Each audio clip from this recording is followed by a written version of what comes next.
At her wedding, my daughter introduced me as the help. Her in-laws laughed at my outfit. I let them finish mocking me. Then I calmly took the mic and said one thing that turned them ghost white. You know, some moments in life just hit you like a sucker punch you never saw coming. Imagine pouring $500,000 into your daughter's dream wedding, every single penny, only to stand there, watching her introduce a complete stranger as her father to 350 bewildered guests. The sheer, gut-wrenching betrayal of it all. I swear, my blood ran cold. My name's Jim Hayes, and I was the ghost at my own daughter's wedding. The man they all thought was dead, sitting alone at table 18, while Victoria, my little girl, hugged another man, called him daddy, and erased me from her entire story. Every sparkling crystal, every extravagant flower arrangement, every perfectly set table in that lavish ballroom? All funded by the bank account of the dead father. But here's the kicker, the one thing Victoria didn't account for in her grand performance: every single contract had my signature. Every payment came from my company. And I was still holding the final check for $340,000 that was keeping her perfect reception running. 26 years of raising her, 6 months of meticulous planning for her dream day, all culminating in one single, brutal moment of complete betrayal. What happened next? It shocked even me. And trust me, those snobby Greenwich socialites? They definitely weren't ready for what a simple plumber in a rented tuxedo was about to do. Before I tell you how this story ends, I have to ask, have you ever felt completely invisible, even in a room full of people celebrating something you made possible? Because that night, my daughter learned a very hard lesson: some bills come due in ways you never, ever see coming. It was Saturday, June 15, 2024. The Ashford Estate in Greenwich, Connecticut. I pulled my beat-up 2019 Ford F-150 into the valet line, right behind a parade of gleaming Bentleys and Mercedes. The valet kid, barely 20, looked at my truck like I'd brought a dead fish to a 5-star dinner. But he took my keys anyway, professional courtesy, I guess. My rented tuxedo from Men's Warehouse felt like a cheap costume, $89 for the day, while every other man there wore suits that cost more than most people's monthly rent. I could tell by the way the fabric moved, you know? You don't build a business for 30 years without learning the difference between quality and pure pretense. But they had no idea who was actually paying for their fancy champagne. Inside, crystal chandeliers worth $25,000 each cast a brilliant, blinding light over 350 of Connecticut's finest. The guest list read like a who's who of old money, families whose names were plastered on hospital wings and university buildings. And there she was, Victoria, my daughter, floating through the crowd in her $32,000 Vera Wang gown. She saw me. Our eyes met across the opulent room. And then, she looked away. A wedding planner, clipboard in hand, headset firmly in place, approached me. "You must be Jim," she said, checking her list. Table 18. Table 18. By the kitchen door. Where the catering staff rushed back and forth. Where the sound system hummed with a slight buzz. Where families seat the relatives they have to invite but don't really want to explain. "That's me," I said, my voice feeling strangely hollow. Victoria, meanwhile, was at table 1, center of the room, spotlight position, with her new family, the Whitmores. Preston Whitmore III, her husband-to-be. His father, Preston Whitmore Sr., owned half the commercial real estate in Fairfield County. They had money that was old when my grandfather was still farming back in Ohio. I took my seat and watched my daughter work the room. She moved differently now, so polished, so practiced, like she'd been born to this. When guests asked about her family, she'd point toward table 1 and smile. "My father's right over there," she'd say, gesturing toward a distinguished man in his 60s with silver hair and a custom-tailored tuxedo. Richard Morrison. I'd never seen him before in my life. My table, meanwhile, filled with +1s and distant cousins. Nice people, sure, but not the kind who get mentioned in the Connecticut Society pages. We made small talk about the weather and the beautiful venue. Nobody asked what I did for work. Probably for the best. 26 years of raising that girl. 26 years of scraped knees and bedtime stories, of dance recitals and parent-teacher conferences. I'd missed exactly 3 of her birthdays, all because of emergency calls. Burst pipes don't wait for convenient times. But I always made it up to her. Always. I paid for her private school when her grades slipped in public, $14,000 a year for Fairview Academy. I paid for her college, Yale, no less, $68,000 a year for 4 years. I paid for her apartment in Manhattan when she couldn't find work after graduation, $3,000 a month for 2 years. And now? I was paying for this wedding. Every detail. The venue rental, $180,000. The catering, $85,000. The flowers, $28,000. The string quartet from the New York Philharmonic, $15,000. The photographer, $12,000. The 7-tier cake, $8,500. But Victoria, in her desperate eagerness to fit in with Greenwich society, had made one crucial mistake. She'd forgotten to read the fine print on her dream. The cocktail hour dragged on, and the distance between my table and hers felt like miles. I watched Victoria pose for photos with the Whitmores, playing the role of the grateful daughter they'd saved from obscurity. Every smile was a knife twist to my heart. If I stayed silent tonight, I'd lose more than money. I'd lose my self-respect. Let me tell you what 30 years of building Hayes Plumbing and Property Solutions really meant. I started in 1994 with a used van and a toolbox. Worked 16-hour days, 7 days a week, for the first 5 years. Lived on peanut butter sandwiches and pure determination. But I didn't just fix pipes. I paid attention. I listened when customers talked about their problems. I learned that the lawyer with the leaking faucet was selling his building. I bought it, fixed it up myself, rented it out, bought another, then another. Now? 23 locations. Hayes Plumbing and Property Solutions. We handle everything from residential service calls to commercial building management. Last year's revenue? $8.9 million. Net worth, certified by my CPA? Same figure. Victoria knew none of this. In her mind, I was still just the guy who came home with dirty hands and grease under his fingernails. The guy who embarrassed her at parent-teacher conferences because I wore work clothes. The guy who wasn't sophisticated enough for her Yale friends. She had no idea that her simple plumber dad owned more property than half the people in this room. But staying quiet meant accepting that she was ashamed of everything I'd worked for. It meant watching her build a marriage on lies. It meant teaching her that family loyalty was negotiable, based purely on social status. The consequences, I realized, would ripple through our family for generations. I reached into my jacket pocket and felt the folded papers I'd brought, bank statements showing the $500,000 transfer for wedding expenses, contracts with my signature as the sole financial guarantor, email threads with the wedding planner, Melissa Chin, 23 messages over 4 months, all addressed to Mr. Hayes and copied to Victoria. She'd been copied on every single email. She knew exactly who was paying for this fairy tale. The guest list even included a reporter from the Greenwich Social Register, here to cover the wedding of the season. Whatever happened tonight would be documented, photographed, possibly live-streamed to their social media followers.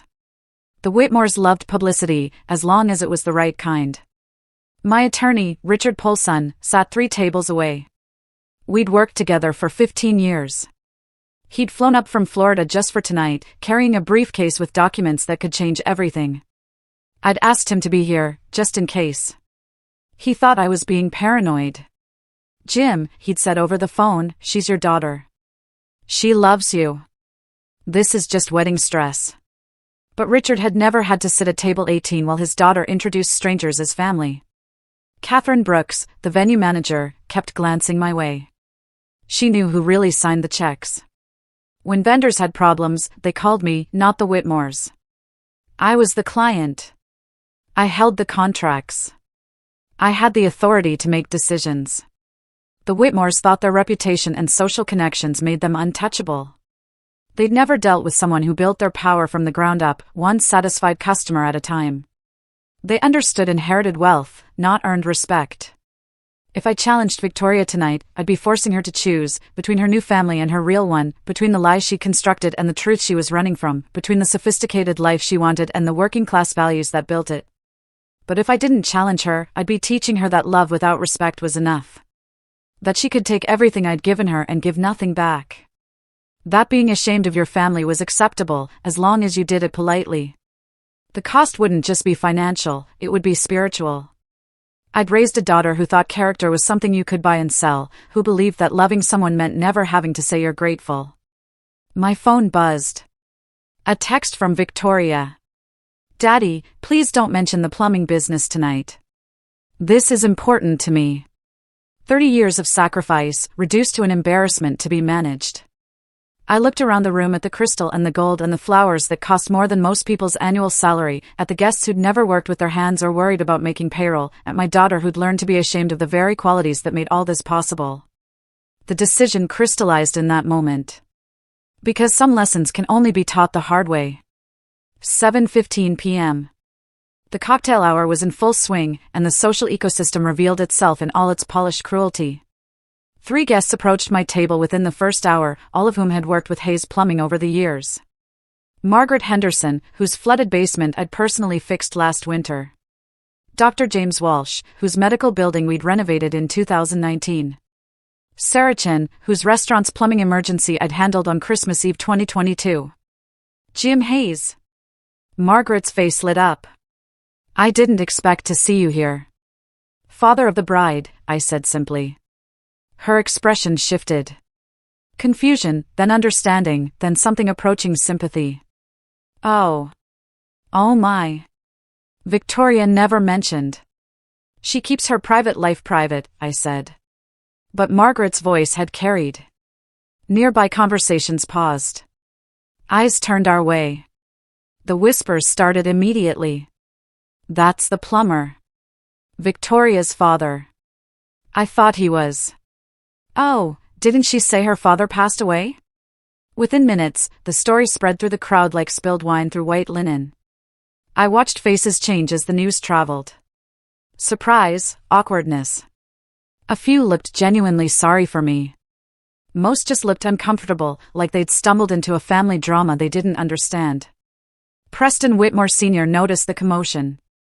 72 years old, silver-haired, wearing a bespoke suit that probably cost $4,000. He approached my table with the confident stride of a man who'd never been denied anything. You must be Jim, he said, extending a manicured hand. Preston Whitmore.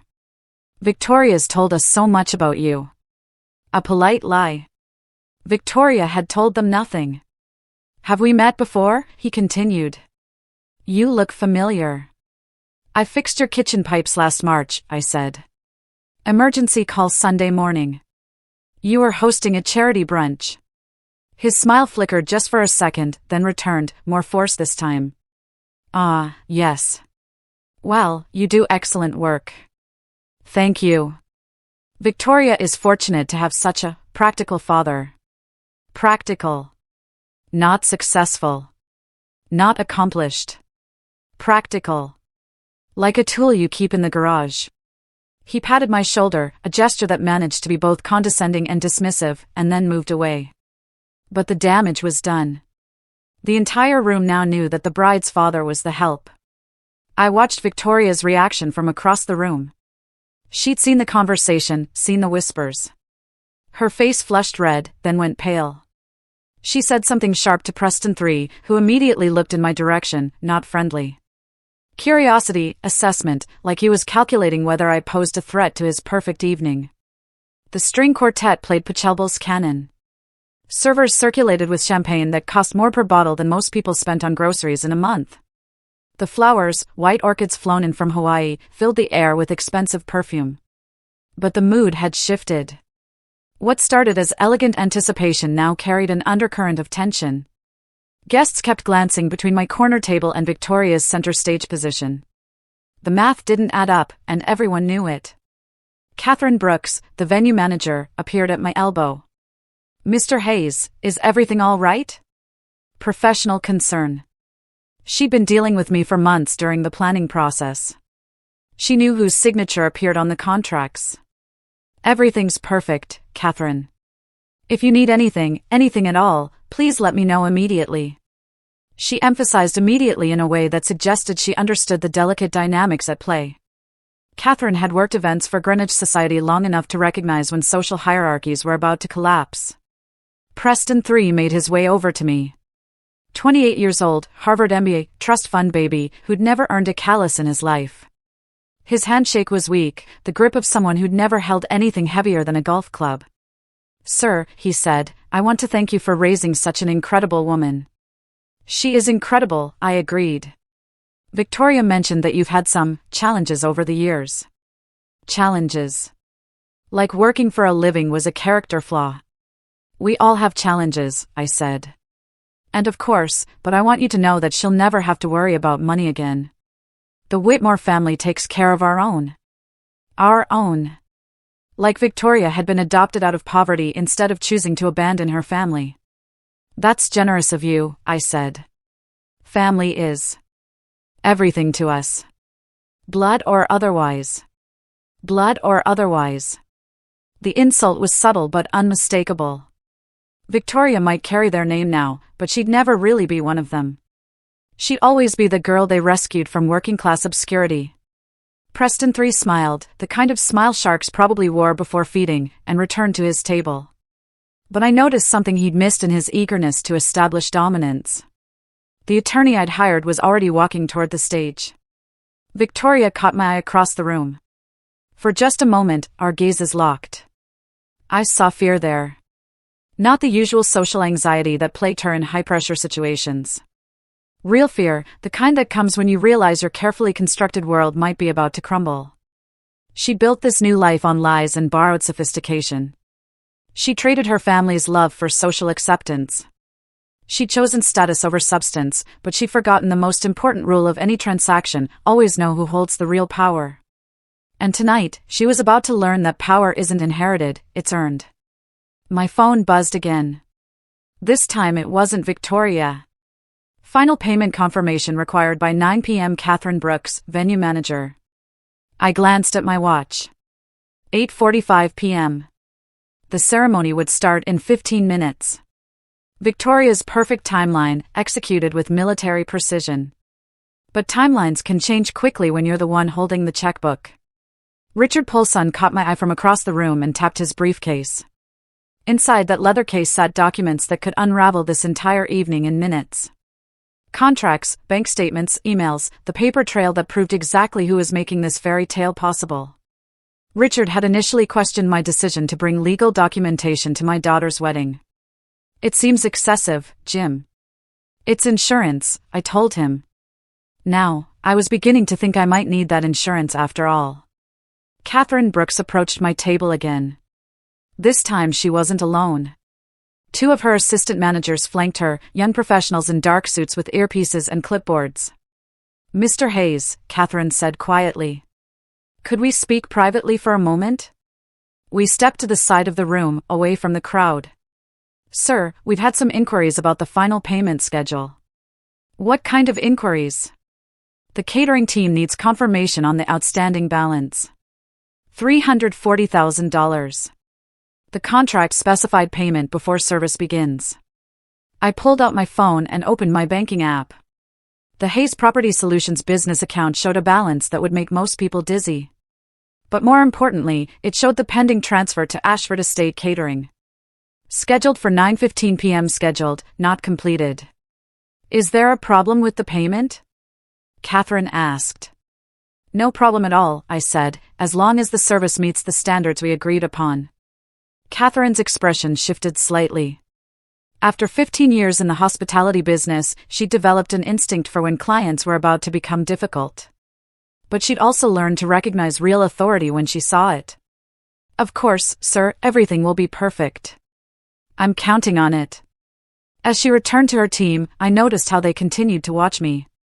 Not with the casual attention they'd give a guest's father, but with the focused concern they'd give their actual client. Because they understood something the Whitmores hadn't figured out yet: in business, signatures matter more than surnames. My phone rang. Unknown number, Connecticut area code. Mr. Hayes, this is David Chin from Fairfield County Social Register.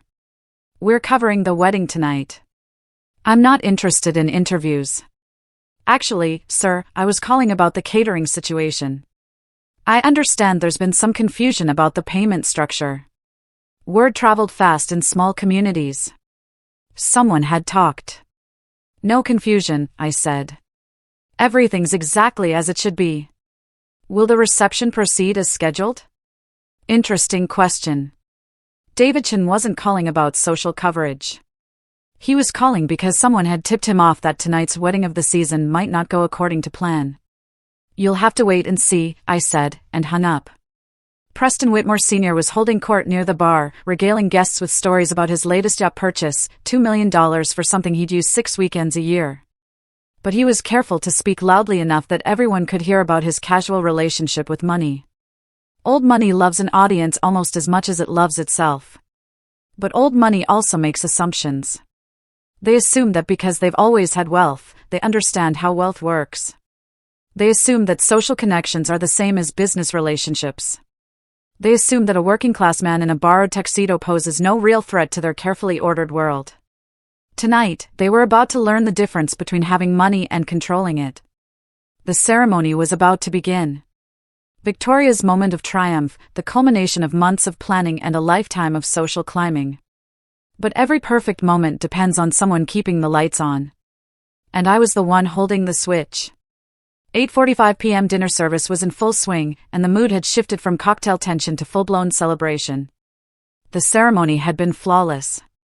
Victoria, radiant in her Vera 1 gown, Preston 3, playing his part with practiced perfection. Even I had to admit, they looked good together. But the real test was about to begin. Preston Whitmore Sr. stood to give his toast. The room quieted as 350 guests turned their attention to the head table. Crystal glasses caught the light from those $25,000 chandeliers. The moment felt suspended, perfect, like a photograph from a society magazine. "Friends, family, and honored guests," Preston Sr. began, his voice carrying the authority of old money and older privilege. "Tonight we celebrate not just the union of two young people, but the joining of two families." Polite applause, knowing smiles. Everyone understood their role in this performance. "Victoria," he continued, turning toward my daughter. "You have brought such joy to our family. Your grace, your intelligence, your character. These are the qualities that make us proud to call you our daughter." Our daughter. The phrase hit me like a physical blow. But I especially want to thank the man who raised you to be the remarkable woman you are today. Preston Sr. raised his glass and looked directly at Richard Morrison, the distinguished stranger sitting at the head table. "To Victoria's father, a man who embodies everything we admire about integrity and dignity." The room erupted in applause. 350 people rose to their feet, glasses raised toward a man who had never changed my daughter's diaper, never stayed up all night when she had a fever, never sacrificed a single thing for her happiness. Victoria beamed, her smile radiant and grateful. She raised her own glass toward Morrison, mouthing, "I love you, Daddy," for all to see. 26 years of fatherhood, erased with a single toast. But Preston Sr. wasn't finished. Victoria often tells us how fortunate she is to have been raised by such a principled man. How his guidance shaped her into someone who understands the importance of family loyalty and doing what's right. His voice carried across the room with perfect projection. In a world where so many young people lack proper role models, Victoria had the blessing of a father who taught her the difference between class and mere wealth. The irony was so thick I could taste it. "Richard Morrison," Preston Sr. continued, gesturing grandly toward the impostor. "Thank you for giving us the gift of your daughter. Tonight we officially welcome her into the Whitmore family, knowing that the values you instilled in her will guide her for the rest of her life." The applause was thunderous. I watched as guest after guest turned toward Morrison, nodding approval. Some wiping away tears at the touching tribute to fatherly love. No one looked at me. I sat at table 18, invisible in my borrowed tuxedo, watching my daughter accept praise for values I had taught her, while crediting a man she'd probably met 6 months ago. But then something interesting happened. Margaret Henderson, who'd spoken to me earlier, stood frozen with her glass halfway to her lips. Dr. Walsh looked confused, glancing between Morrison and my corner table. Sarachan had stopped applauding entirely and was staring directly at me with an expression of growing outrage. They remembered our conversation. They knew who the real father was. And they weren't the only ones.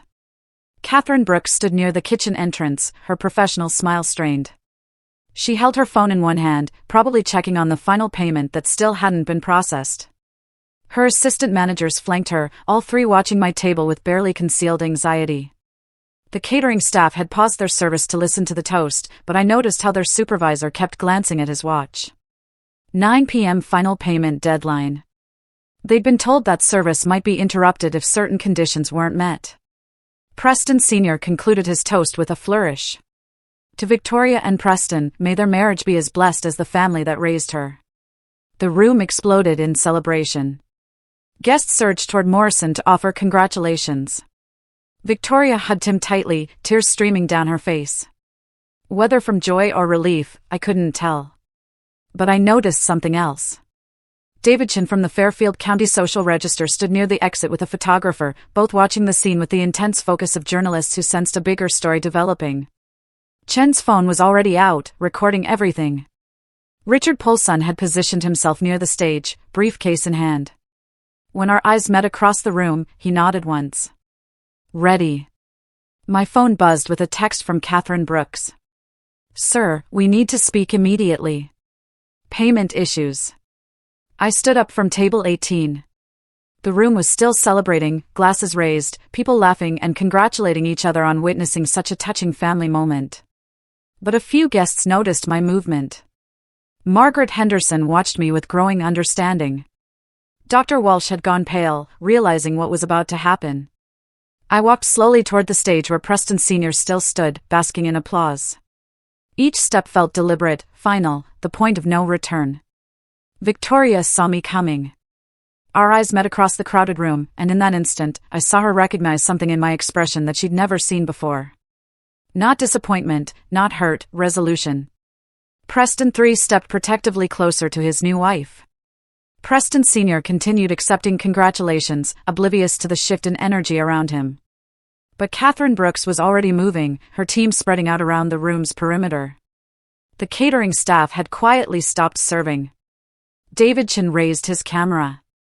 Because sometimes, the truth has to be spoken loudly enough that everyone can hear it, even the people who don't want to listen. I reached the edge of the stage area. Preston Sr. finally noticed my approach, his celebration smile faltering slightly. He probably thought I was coming to thank him for his gracious words about Morrison. He had no idea I was coming to introduce myself. I reached for the microphone. Excuse me, I said. The room didn't quiet immediately. Conversations continued, guests still caught up in the emotional high of Preston Sr.'s toast. But those closest to the stage began to notice something unusual, a man in an ill-fitting tuxedo approaching the microphone that had just been used to honor someone else entirely. Preston Sr.'s expression shifted from confusion to alarm.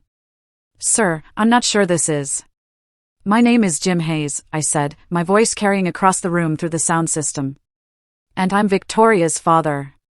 The effect was immediate. Conversation stopped mid-sentence.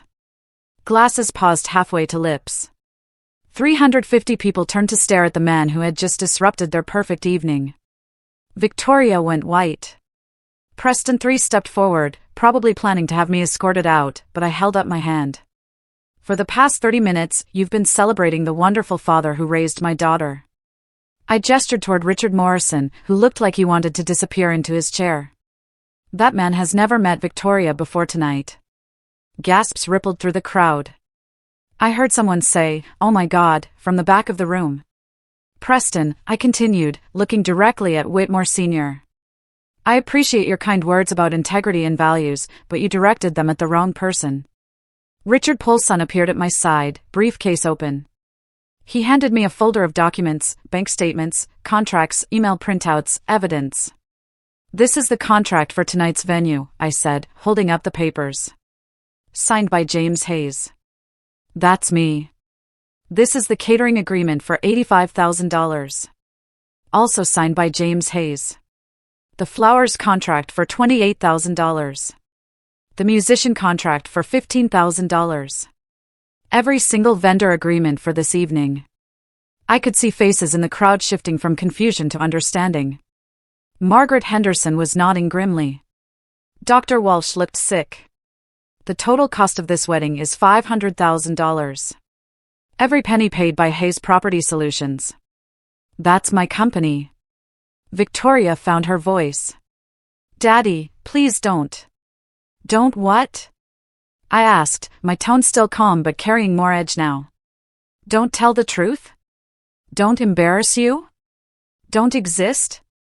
Preston Sr. stepped forward. Now, see here. You can't just. I can't what? I countered.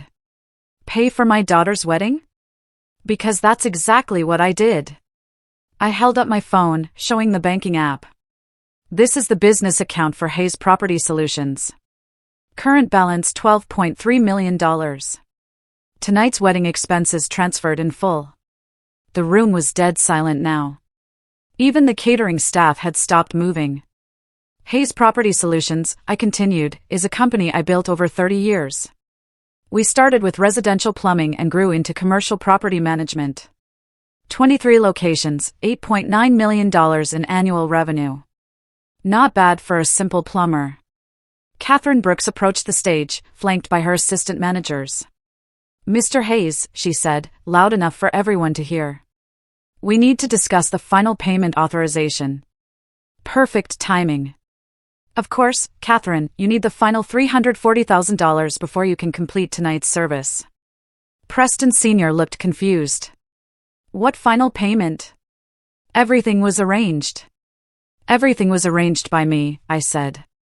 Through my attorney, my accountant, and my business manager. The Whitmore family has no financial involvement in tonight's celebration.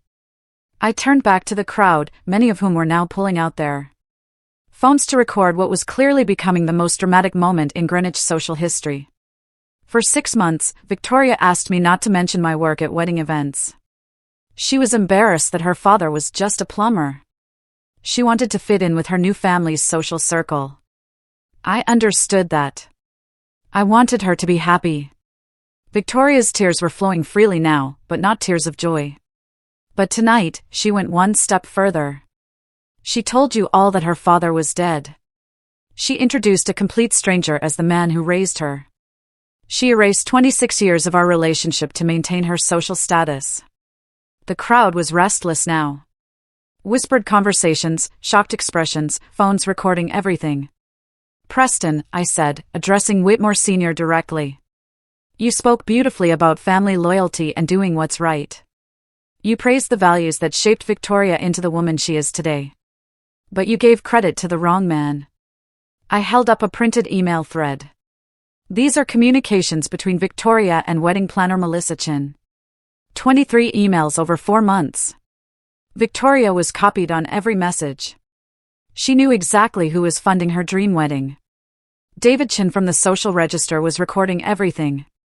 His photographer capturing the stunned expressions around the room. So now we come to the final payment, I said, addressing Catherine Brooks but speaking loudly enough for everyone to hear. $340,000 to complete tonight's service. I reached into my jacket pocket and pulled out a folded check. The final payment Catherine needed. The check that would keep the reception running smoothly. The room held its breath. Catherine, as the client whose signature appears on every contract, I have a question. Does this venue provide service to people who are ashamed of their families? Catherine looked trapped. Sir, because I'm not interested in funding a celebration of my own humiliation. I looked at the check in my hands. $340,000, made out to Ashford Estate Catering, signed and ready. Then I tore it in half. The sound of ripping paper carried across the silent room like a gunshot. The contracts are void, I announced. No final payment means no continued service. I believe that's standard hospitality industry practice. Victoria screamed. Not a cry of surprise, a full-throated scream of panic and rage. You can't do this, she shouted. This is my wedding. Yes, I said calmly. It was. The silence lasted exactly 3 seconds. Then chaos erupted. Victoria launched herself toward the stage, her $32,000 gown trailing behind her like a silk accusation. Daddy, you can't. Please, there has to be another way. But there wasn't another way. That's what she'd never understood about business. When you make certain choices, you eliminate certain options. When you burn bridges, you can't walk back across them. Preston 3 grabbed my arm. You're insane. You can't destroy my wife's wedding over some petty grudge. It's not a grudge, I said, shaking off his grip. It's a lesson in consequences. Catherine Brooks was already on her radio, speaking rapid-fire instructions to her team. Attention all stations. Service suspension in effect immediately. Secure all payments. Contact vendor supervisors. The catering staff began clearing tables with professional efficiency. Servers collected wine glasses from startled guests. The string quartet stopped mid-piece, instruments lowering in confusion. Preston Sr.'s face had gone purple. "This is outrageous. I'll have you arrested. I'll sue you for everything you're worth." "On what grounds?"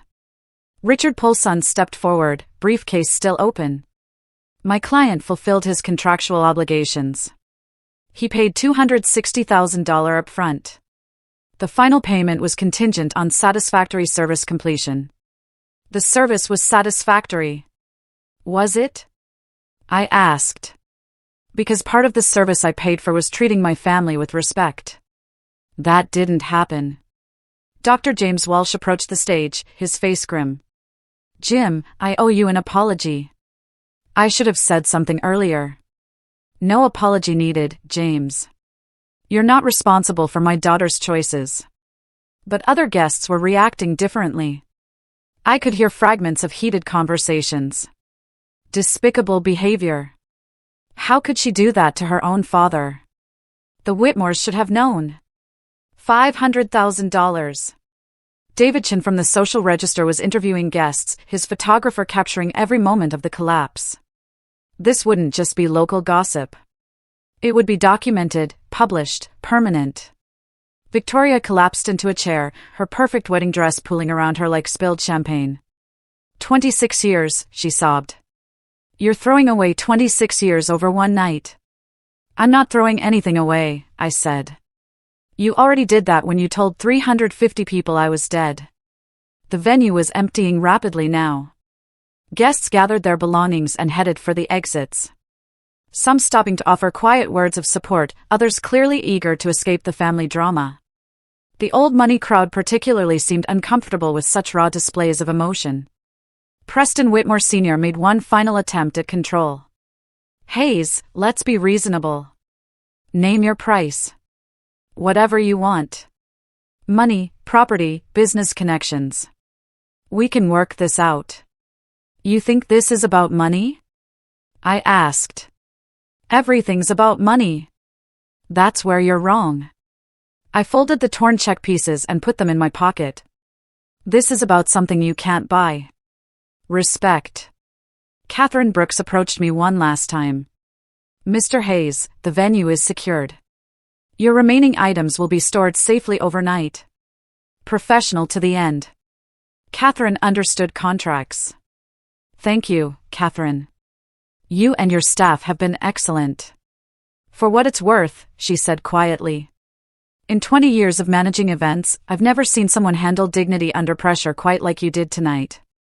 As we prepared to leave, Victoria called out one last time, "Daddy, will you ever forgive me?" I stopped at the ballroom entrance and looked back at my daughter, standing alone in her wedding dress amid the empty tables and cold chandeliers. "Victoria," I said, "forgiveness isn't something you ask for once and receive forever. It's something you earn every day through your choices." "What does that mean?" she asked, her voice cracking. "It means the next move is yours." The story broke in the Fairfield County Social Register Sunday morning. David Chen's article ran with the headline, "Wedding of the Season Ends in Financial Drama as Bride's Father Cancels Payment." The piece included photos from the reception, quotes from unnamed guests, and a detailed breakdown of the evening's costs. By noon, it had been shared across every social media platform in Connecticut. By evening, it had gone national. Victoria called me at 7 a.m., her voice hoarse from crying. "It's everywhere, Daddy. Everyone's talking about it." "What are people saying?" "Some are calling you a hero. Others are saying you're vindictive and cruel." She paused. "The Whitmores aren't talking to me." "What about Preston?" "He's evaluating our situation." His words. Evaluating. Like she was a business investment that had suddenly become risky. "Victoria, what did you expect? You built your marriage on lies. Lies have consequences. I know that now." By Monday morning, the financial implications became clear. The Ashford estate was pursuing the Whitmore family for the unpaid balance. Vendors who had extended credit based on the family's reputation were demanding immediate payment. The wedding industry gossip network had spread the story to every planner, caterer, and venue manager in the tri-state area. Preston Whitmore Sr. called me directly Tuesday afternoon. "Hayes, we need to settle this like gentlemen." "I thought we already did. This publicity is damaging both our families. My business relationships are suffering. My son's marriage is under strain." "That's unfortunate. I'm prepared to offer compensation for the financial inconvenience you experienced." He still didn't understand. After everything that had happened, he thought this was about money. "Preston, you can't buy your way out of this. Your family participated in erasing me from my daughter's life. Money won't fix that." "Then what do you want?" "I want Victoria to decide who she really is, and I want you to stay out of that decision." The social consequences rippled through Greenwich society like aftershocks from an earthquake. The Whitmores found themselves disinvited from several upcoming events. Their charity board positions were quietly restructured. The family patriarch's reputation for shrewd business dealings was tainted by his failure to understand the basic terms of his son's wedding. But the most significant consequence was within Victoria's marriage itself. Preston III, it turned out, had married Victoria partly because his family viewed her as a project, a beautiful girl from modest circumstances who could be molded into a proper society wife. The discovery that her circumstances weren't modest at all, and that she'd been willing to lie about her family to gain acceptance, undermined everything he thought he knew about her. Margaret Henderson stopped by my office Thursday morning. "Jim, I owe you an apology. When I saw you at that wedding, I should have spoken up immediately." "You don't owe me anything, Margaret." "Yes, I do. We all do. Everyone who worked with you over the years, who knew what kind of man you were, and who stayed silent while they tried to erase you." She wasn't the only one. Dr. Walsh sent a letter. Sarah Chin called personally. Customers who had heard the story reached out to express support. The working-class community that had always known my worth was rallying around the principle I defended. But the most interesting response came from unexpected sources. 3 business owners contacted Hayes Property Solutions about potential partnerships. A commercial real estate developer wanted to discuss joint ventures. A regional bank requested a meeting about expanding our property management services. The publicity that was supposed to embarrass me had actually enhanced my professional reputation in the business world. Standing up for your principles, even at significant personal cost, was seen as a strength, not a weakness. Victoria and Preston III attended marriage counseling for 2 weeks before he filed for annulment. His grounds were fraudulent misrepresentation of family background and financial status. Legal documents that would become part of the public record, ensuring that Victoria's deception followed her forever. She moved back to her Manhattan apartment, the one I'd been paying for throughout her marriage. For the first time in months, she was truly alone with the consequences of her choices. Friday evening, she called again. "The annulment papers came through today." "I'm sorry to hear that." "Are you really, Victoria?" "I never wanted your marriage to fail. I wanted it to be built on truth. Well, now I have nothing. No husband, no family, no reputation." "You have the same thing you've always had," I told her. "The choice to be who you really are instead of who you think people want you to be. And if I make that choice, if I stop being ashamed of where I came from, then maybe we can start rebuilding what we lost?" "It's too late for that," I said. "It's only too late when one of us stops breathing. Until then, there's always tomorrow." The line went quiet for a long moment. "I'll think about it," she finally said. "That's all I've ever asked for."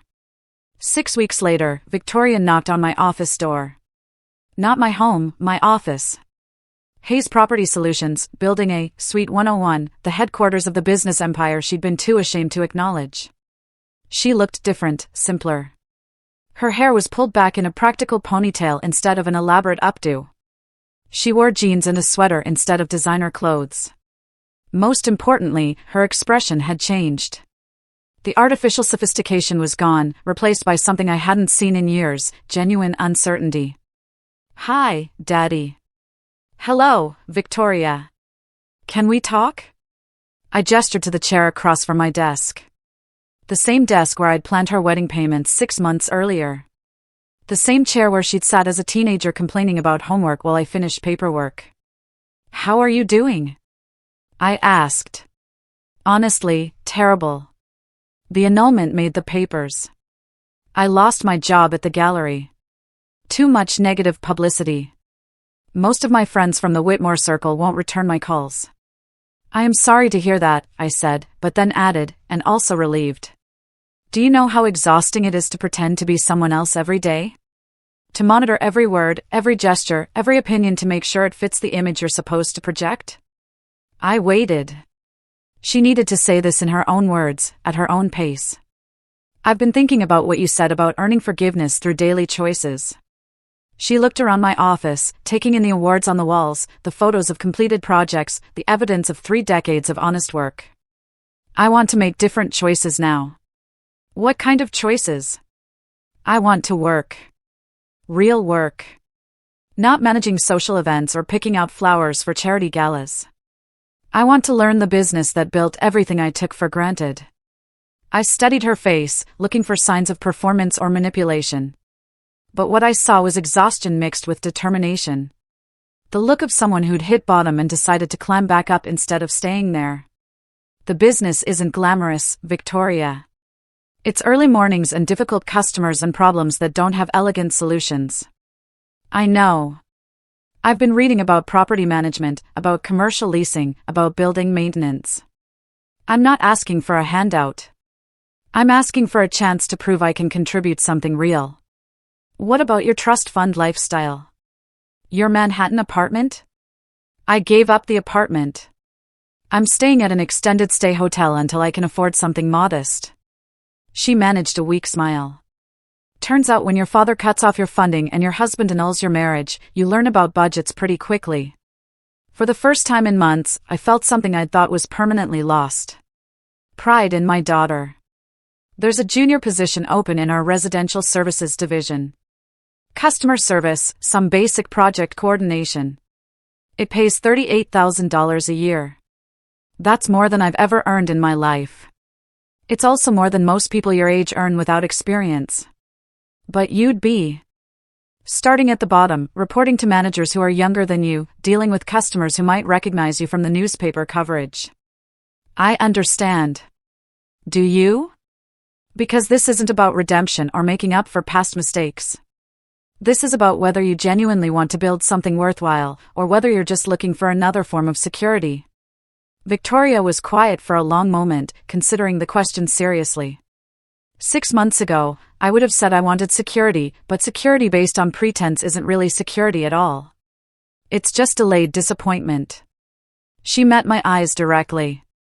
"I want to build something real, even if it's small, even if it takes years. The job starts Monday, 8 a.m. Dress code is business casual, not country club casual. I'll be there."